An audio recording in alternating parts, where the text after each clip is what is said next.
Marta Brunet es una figura destacada de las letras chilenas, pero que ha sido reducida a un movimiento literario, el criollismo, y a un libro infantil, sus cuentos para Marisol. Y pese a que Brunet ganó el Premio Nacional de Literatura en el año 1961, por muchos años sus libros estuvieron descatalogados y fue muy difícil acceder a sus novelas, cuentos y crónicas. Afortunadamente, esto ha cambiado en años recientes, gracias a investigadoras y editoriales que han reeditado su obra y han abierto nuevos horizontes de lectura.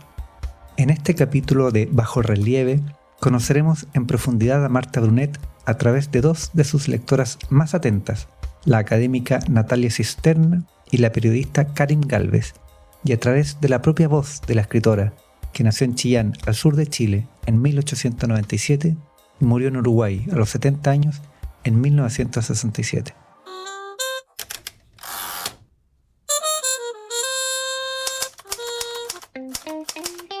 Ojo en Tinta y Fundación La Fuente presentan Bajo Relieve, un podcast sobre los autores y las autoras que han marcado la literatura chilena.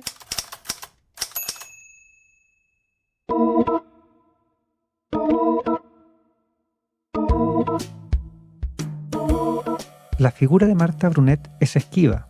No existen libros sobre su vida y en casi todas las fotografías se le ve con anteojos oscuros debido a que tenía problemas a la vista. Pero con lo que sí contamos es con el registro de su voz. En el año 1958, cuando Brunet tenía 61 años, se le pidió que explicara el inicio de su vocación literaria y su método de trabajo. La grabación con su relato está disponible en la Biblioteca del Congreso de Estados Unidos. Podemos, por tanto, escucharla hablar sobre su infancia en Chillán, ciudad en la que nació en 1897, y conocer sus primeros pasos en la escritura. Yo empecé a escribir siendo muy muchacha. Vivía en provincia, soy criatura no solo provinciana, sino que casi podría decirse campesina. Nací en Chillán, en una vieja ciudad chilena del Valle Central, una vieja ciudad colonial, y de ahí mis padres me llevaron mucho más al sur, a esa zona que queda entre el río Biobío y el río Cautín. A principios de siglo, zona de bosques, de lluvias persistentes, de pequeños pueblitos edificados en madera.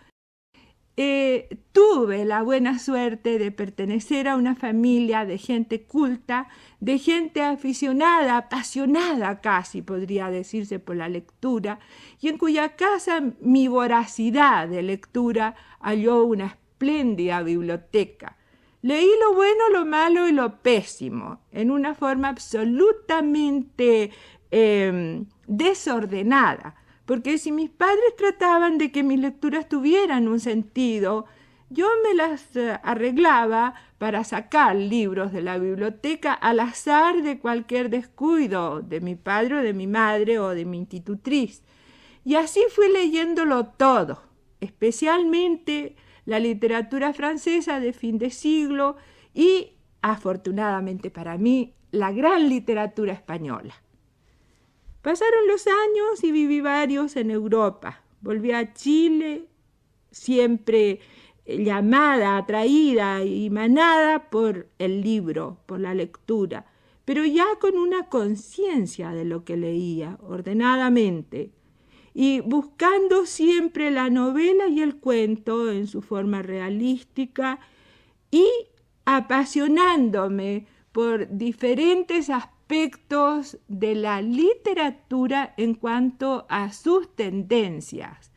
Pasé, como es natural, del naturalismo al realismo, luego al realismo, del realismo francés al realismo de los rusos, luego me embarqué en la generación del 98 español y luego, y con una forma ya mucho más ordenada, puesto que iba creciendo en años y en experiencia, en la literatura de la posguerra del 14 y de ahí en adelante buscando siempre en la literatura las formas perdurables del realismo, que ha ido evolucionando porque no en vano ha pasado por la literatura universal, un James, un Freud, un Adler, un Jung, un Proust, un Faulkner,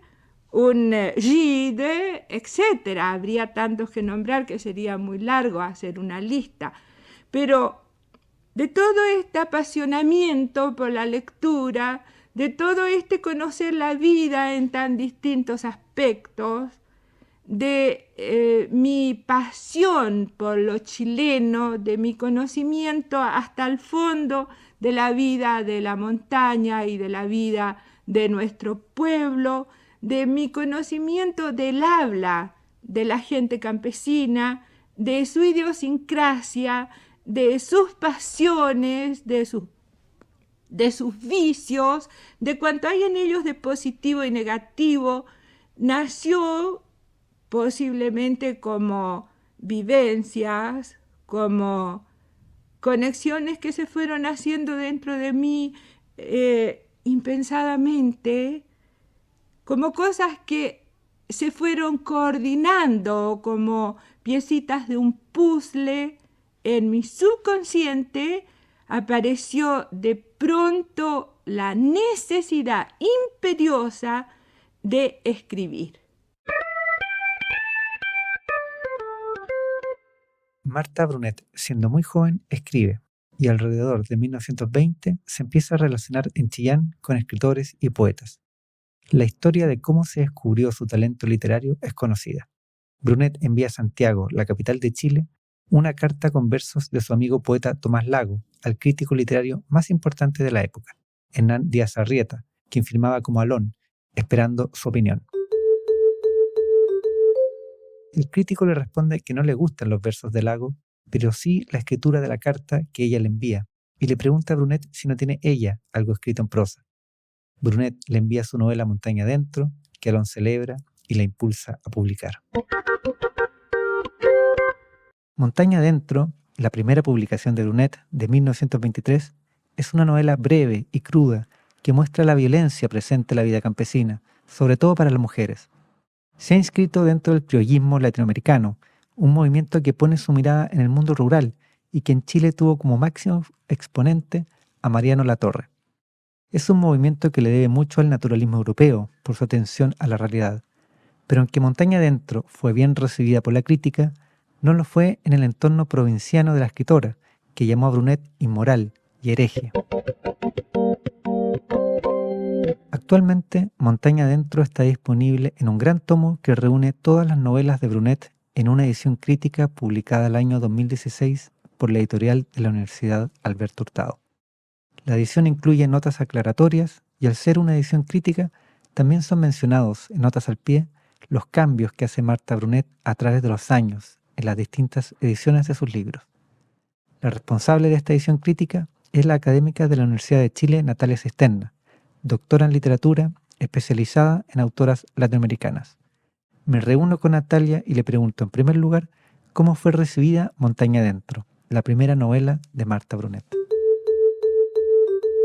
Que Montaña Adentro, que es una novela asociada al criollismo, una novela tremendamente cruda en términos de la violencia al mundo campesino, al mundo de la peonada, pero también muy explícita en términos de cuestiones sexuales y el deseo sexual de la mujer, aparece muy fuerte. Entonces esto provocó un escándalo, no solo por lo que se señalaba en la novela, que muchas novelas de varones a veces tenían imágenes más fuertes en esa época, pero era una señorita bien, estoy haciendo unas comillas aquí porque no se ve en el podcastito bien, digamos, que perteneció a una familia reconocida en el mundo de Chillán, que todo el mundo se conoce de algún modo en esa época, y no se vio con buenos ojos, y la tildan, como ella dice, de una novela provocadora e inmoral en términos de su escritura. Y ella deja de ser aceptada en la sociedad chillaneja en esos años. Era una chica joven, digamos, entonces uno puede ir a ver a amigas a las casas de los otros chillanejos, de otras familias, se le niega la entrada a muchas casas, ella lo cuenta en esa. Entonces, evidentemente al principio su novela es vista como algo extraño para una señorita, para una mujer. Y la crítica en un momento, sin cuestionar esto en términos morales, sí lo calificó de algún modo como una novela no propiamente femenina Y en ese sentido lo validó, ¿no? Dice, no es propiamente femenina, está escribiendo como escribiría un varón, por lo tanto es una novela interesante, de calidad, ¿no? Hay unos críticos por ahí que dicen, bueno, me preparé para leer una novela llena de sutilezas rosas, muy emocional, muy romántica, y de pronto me encuentro con una tragedia brutal, muy, muy directa en su lenguaje. Evidentemente este es un autor, dice, no es una autora, ¿no? Entonces se la asocia a lo masculino, digamos, precisamente por estos temas que trabaja, y a eso lo valora, digamos, la crítica en el momento. Eso para ella, para el discurso crítico de la época, era como una suerte de aplauso, digamos, ¿no? Tú no estás escribiendo como mujer, estás escribiendo como varón, ergo eres una buena escritora. Cuestión que ella se queja después en una entrevista, dice, ¿quién dice que escribir como hombre significa escribir bien? ¿Qué están diciendo? ¿Qué es esta locura?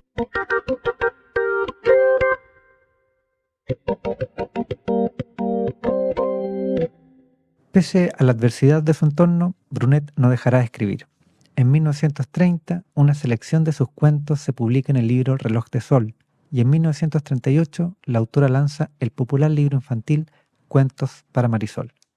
Poco después, en 1939, Brunet es nombrada cónsul en Buenos Aires por el presidente de Chile entonces, Pedro Aguirre Cerda, y así comienza una carrera diplomática que la llevará también a Brasil y Uruguay.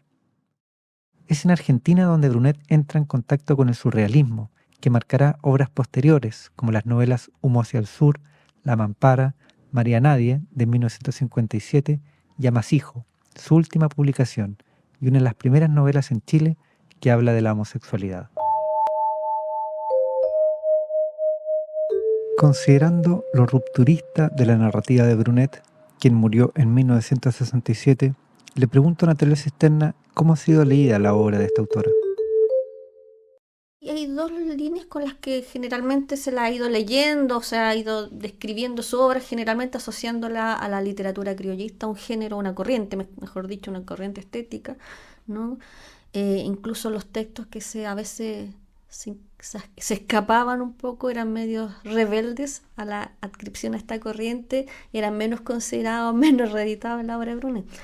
Ella misma se quejaba a veces de esta suerte de insistencia, ¿no? Tosudez de incorporarla en este marco. Es verdad que sus primeros textos integran mucho de las estéticas criollistas, pero incluso cuando Alone lee al inicio Montaña Adentro, que es la primera novela publicada, su primer texto conocido a niveles más nacionales, más amplios, él advierte que está frente a un texto que parece criollista, pero no es, digamos, que es un texto que está una novela que ya escapa a la estética de Mariano Latorre, de los grandes autores del criollismo, ¿no? Entonces, por un lado, se le insistió en leerla desde ese lugar, de una autora que trabajaba asuntos campesinos de manera realista. Y punto. Por lo tanto, una autora que a principios del siglo XX podría parecer como un poco anticuada para algunos que buscaban otro tipo de construcción de sujetos, representación de mundo, donde la influencia de las vanguardias ya estaba teniendo un impacto, ¿no? En la crítica, en los escritores. Eso por un lado. Entonces se la leyó así, se insistió en leerla de esa manera sin reparar en su innovación, ¿no? En su capacidad de usar estéticas para hacer otra cosa, incluso estéticas vigentes o convencionales o dominantes en un momento. Y por otro lado, creo que a Marta Brunet, y eso lo trabaja bastante bien Lorena Amaro, se insistió en leerla como una autora que espontáneamente le brotaba la literatura, le brotaba la construcción de lo literario, y no había mayor trabajo ni mayor reflexión en términos metaliterarios, si se quiere, sobre lo que es la literatura, sobre su mismo trabajo literario. Ella de algún modo también ayudó, quizás por el contexto de la época, a fomentar en su entrevista esta idea de que las obras le surgían, así como casi brotaban y después no volvía a corregirla, ¿no? Casi como si ella fuera un medio de una fuerza superior que la llevaba a escribir. Y eso evidentemente no es así cuando uno revisa su obra, las veces que la corrigió, las veces que la perfeccionó, cómo fue trabajando el lenguaje, ¿no? Uno se da cuenta que estamos frente a una escritora muy profesional que abordaba que reflexionaba sobre la literatura y hacía reflexiones políticas, ideológicas muy sofisticadas para la época, muy sofisticadas. Es interesante que Natalia Cisterna se refiere a la forma en la que Marta Brunet escribe, porque es algo en lo que Brunet se detiene cuando le piden hablar de su oficio, aunque omite, tal como señala Cisterna, las correcciones que hace de su escritura. Escuchemos a Marta Brunet hablar de su forma de trabajo. De ahí en adelante he seguido escribiendo siempre en esta misma forma, en que mi voluntad no tiene ninguna injerencia, en que parecería que dentro de mí la vida, la experiencia, la madurez, todo lo que la cultura ha ido entregándome a través de tantos años de vivir apasionadamente buscando en todos los aspectos del arte una afinación a la sensibilidad, una forma de enriquecer mi yo interno. Con todo eso posiblemente, y con el don, que es en verdad un don de Dios, con todo eso he ido construyendo en esa forma de automatismo 11 o 12 novelas, una serie de cuentos, muchos de ellos recogidos en volúmenes, libros destinados a los chiquitos, a los más pequeños, cuentos infantiles y una que otra poesía. Hay una especie de angustia constante mientras se está en el trabajo de obedecer a ese mandato que viene no sé de dónde. Brunet dice que escribe de forma automática y no habla de su trabajo de reescritura, que Natalia Cisterna revela extenso en su edición crítica. Y Brunet omite también cualquier mención al filo político de su narrativa, algo claro al leerla. Brunet evidencia la desigualdad en Chile a comienzos del siglo XX, sobre todo en las provincias, donde el campesinado, y en particular las mujeres, eran explotadas en las grandes haciendas.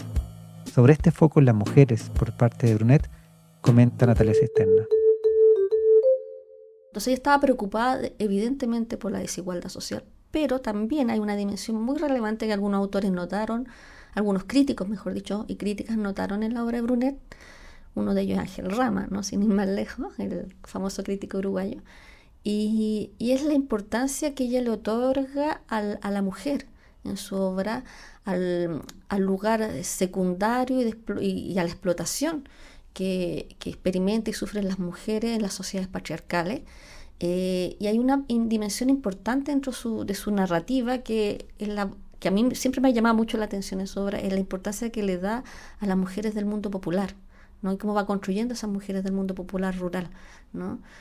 A diferencia de la literatura del periodo, esto lo he dicho más de una vez, las mujeres del mundo popular en la narrativa, por ejemplo, criollista de la época, eran bien unidimensionales, ¿no? Siempre tenían y no había mucha diferencia entre ellas, generalmente eran figuras que se asociaban a lo emocional, a lo romántico y al mundo de la naturaleza, ¿no?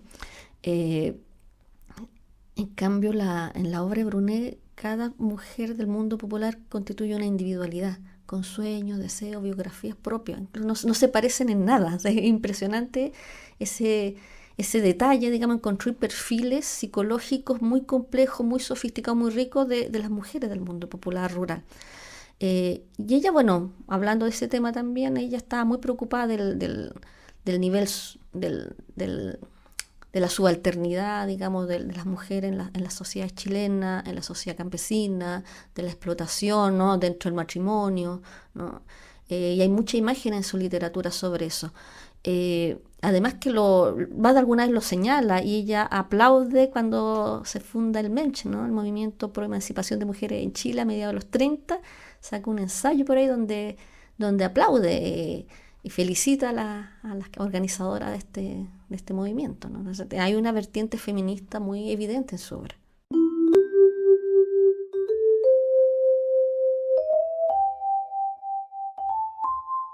En varios de los cuentos de Marta Brunet se muestra a mujeres oprimidas. Un ejemplo de esto está en Soledad de la Sangre, incluido en una antología de cuentos hecha por la escritora Cynthia Rimsky para Alfaguara el año 2020. Este cuento retrata a una mujer solitaria que no tiene ningún amor por su marido y que tiene como único placer y libertad escuchar una vez a la semana unos minutos de música en su fonógrafo.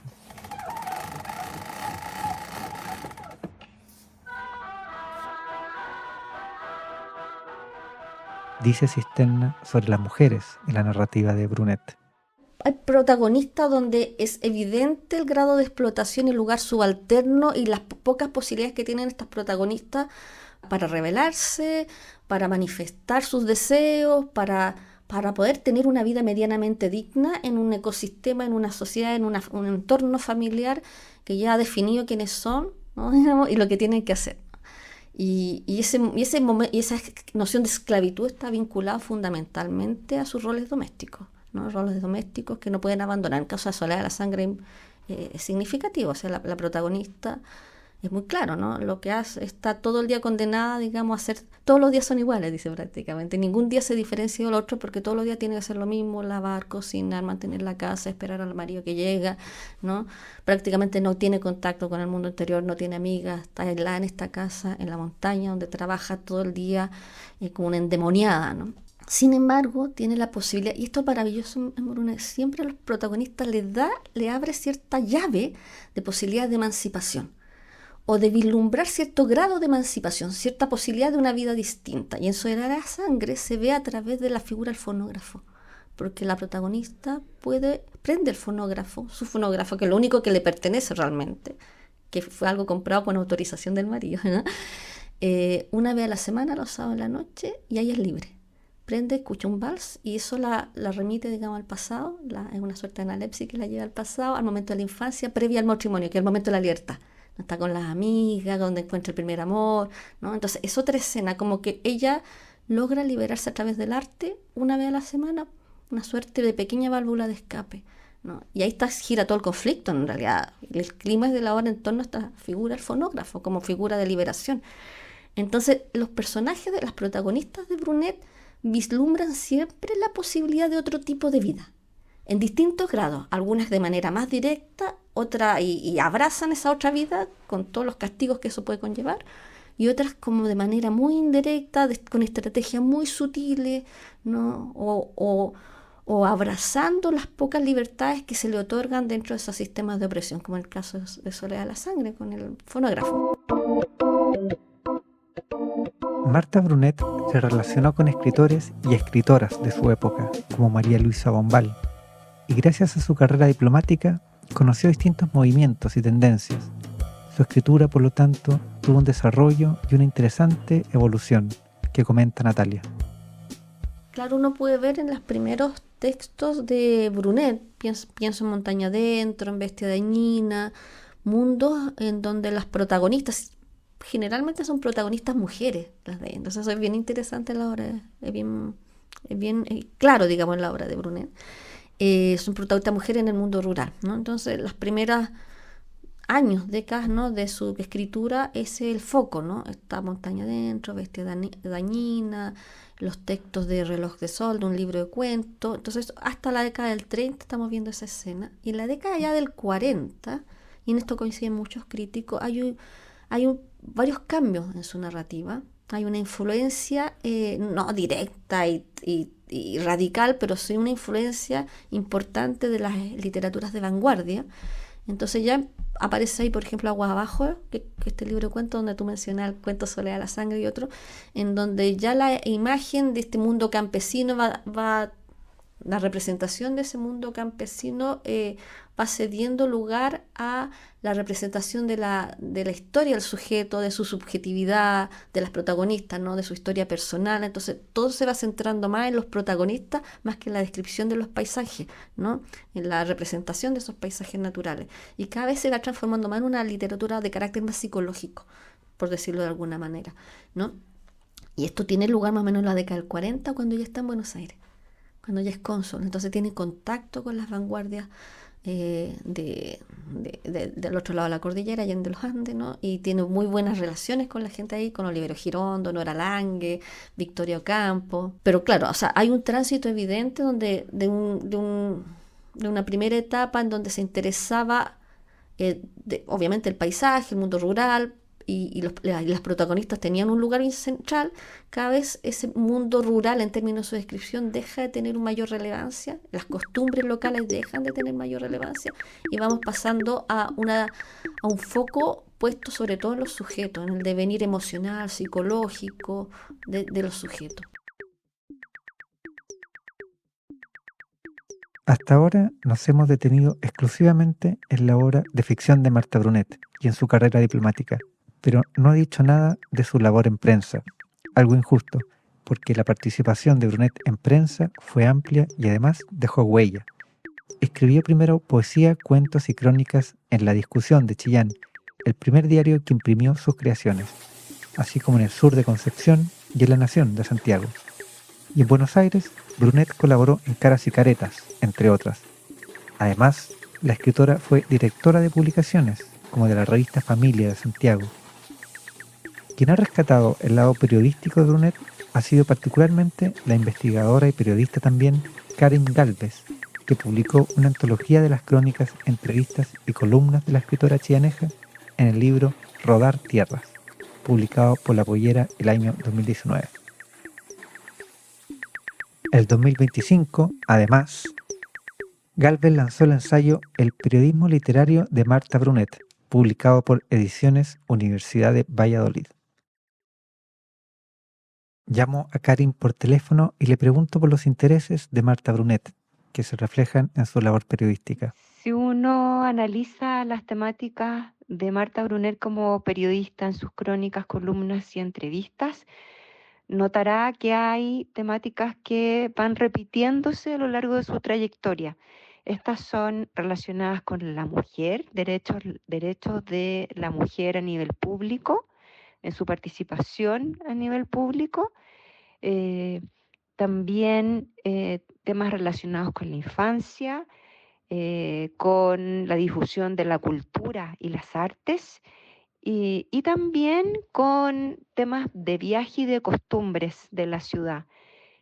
Como te decía, son temas que se van repitiendo a lo largo de sus 40 años de trayectoria como periodista y efectivamente uno aprecia una evolución con el tiempo, donde al final ya de su etapa como periodista en la madurez, porque yo distingo 3 fases, primero como una periodista en formación, luego una periodista prolífica y finalmente cuando ya ella asume como cónsul e inicia una carrera diplomática, asume primero uno aprecia cambios en su estructura de escritura en términos de que hay más columnas y más ensayos y conferencias, y con un tinte muy marcado en temas de política, por ejemplo, donde ella muestra su simpatía con el gobierno radical y particularmente con el presidente Aguirre Cerda, y con temáticas donde habla mucho de la infancia, con una preocupación especial por los niños de la calle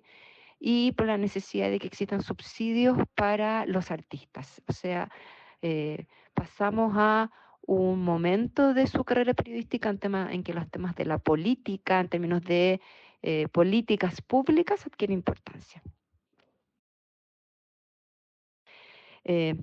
Sin embargo, el tema de la mujer es un tema que está siempre presente, no solo en sus columnas, sino también en sus entrevistas, por ejemplo, en el diario El Sur, donde ella entrevista a mujeres precursoras del deporte, campeonas del deporte, mujeres que participan en el mundo de las artes como grandes artistas.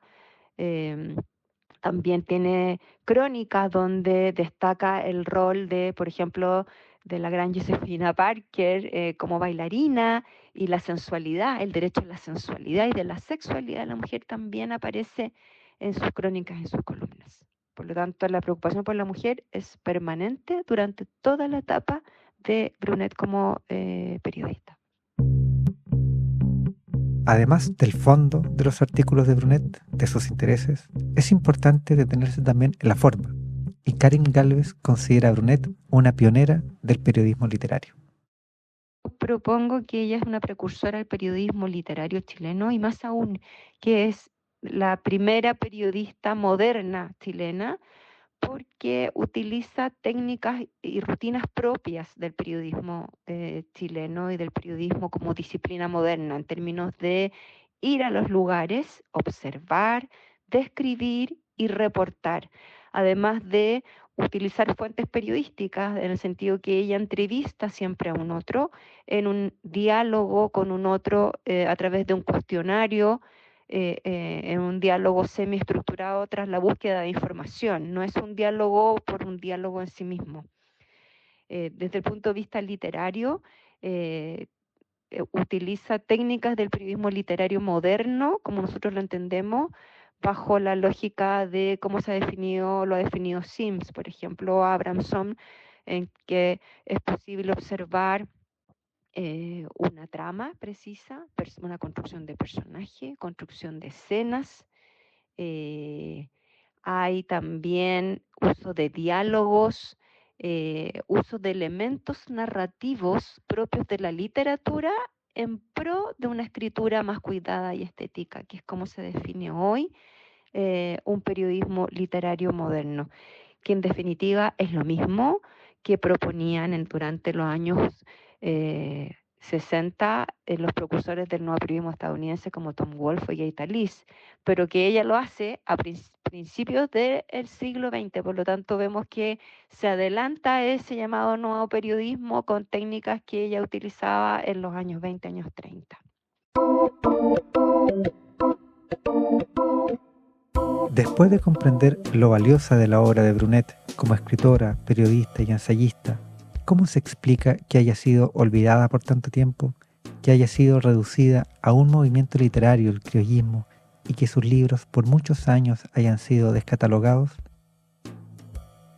Natalia Cisterna considera que fue durante la dictadura chilena, iniciada en 1973, que Brunet fue silenciada junto a otros artistas. Que hay no solo Brunet, hubo muchos autores que parecieron como incómodos para un proyecto político que también era un proyecto cultural, el de la dictadura, ¿no? Era un proyecto refundacional no solo en términos políticos, después sabemos que también económicos, sino también culturales, ¿no? Y esa refundación, que algo que habla Grino Rojo más de alguna vez por ahí, ¿no? Dice que implicó tratar de borrar de un plumazo todos los logros, conquistas y todas las narrativas construidas a lo largo de 7 décadas, ¿no? De democratización de la sociedad chilena, de mayor protagonismo de los sectores tradicionalmente marginados de la participación pública, entiéndase clases medias, sectores populares, mundo sindical, mundo estudiantil, mujeres organizadas, ¿no? Todos esos discursos, esas narrativas que enriquecieron la sociedad chilena en términos ideológicos, en términos políticos, culturales, durante casi 7 décadas, tenía que ser de algún modo en el nuevo proyecto de la dictadura, en esta democracia autoritaria que decíamos, estamos en democracia autoritaria, esto no es dictadura, es una democracia autoritaria.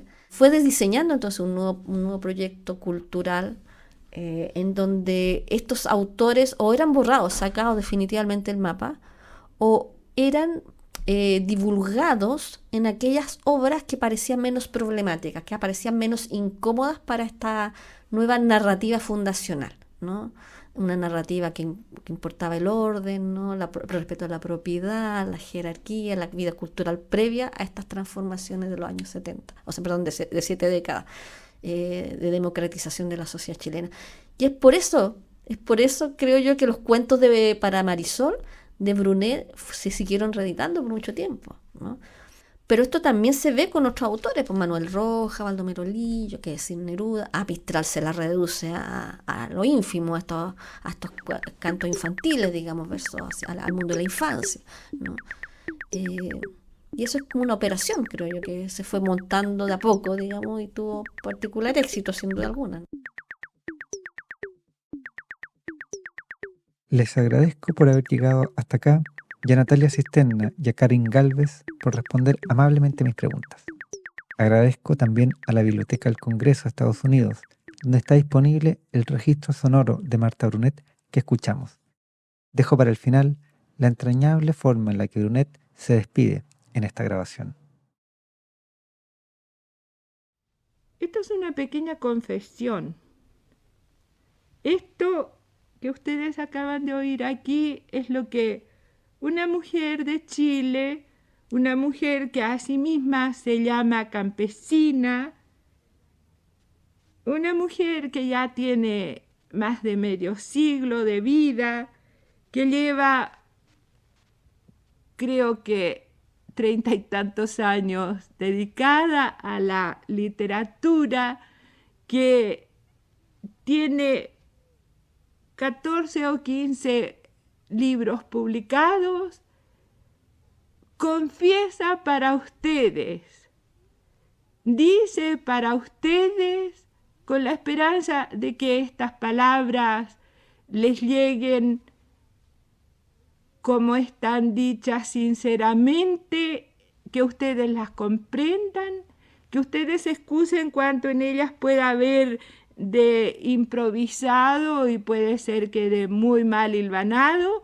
pero que todo ello está dicho tan sinceramente que solo busca la comprensión de cada uno de los que me oyen, y de esa comprensión espera una simpatía para ella y un afecto para este Chile que ella ha tratado de hacer llegar a sus lectores a través de una obra en que si hay una chilenidad, hay también un afán de llegar a lo universal. Gracias.